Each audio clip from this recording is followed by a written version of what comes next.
A friend of mine the other day was trying to understand what it is I do now, or what I ever did as an artist. I said, I'm in that studio by myself with this material and trying to negotiate with that material to create something.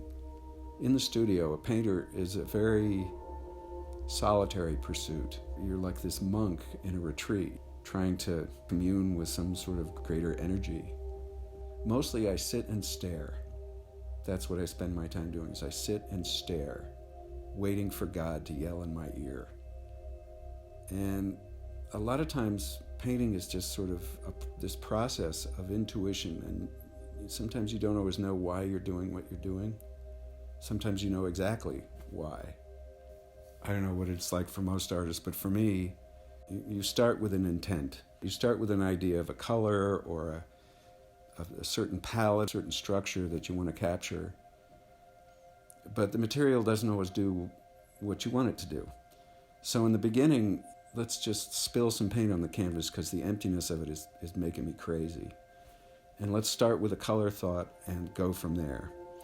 And once you've got some material on the canvas, then there's stuff to react to. And there's stuff that I love, and there's stuff that I don't like, and there's stuff that's problematic. And then as the picture sort of finds its way onto its own 2 feet, it takes on a life of its own.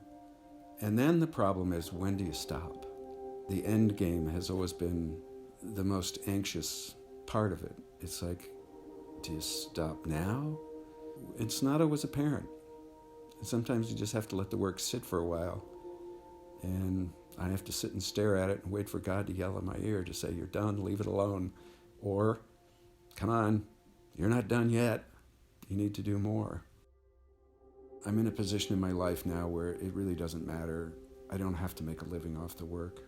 But one of the things that really was helpful when I got back into it, when I just started drawing again and started making collages, just down in the basement of the house, it was kind of like, you know what? I don't have to prove anything to anybody.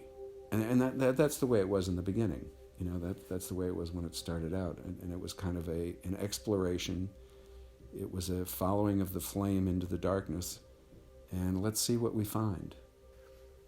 Some paintings have a kind of incomprehensible magic to them. They have their own personality, their own path. And they've declared themselves and asserted themselves and said, here I am. There's just something great about certain paintings. And I love that. It sort of defies logic. And that's what I'm looking for. That's what I'm chasing.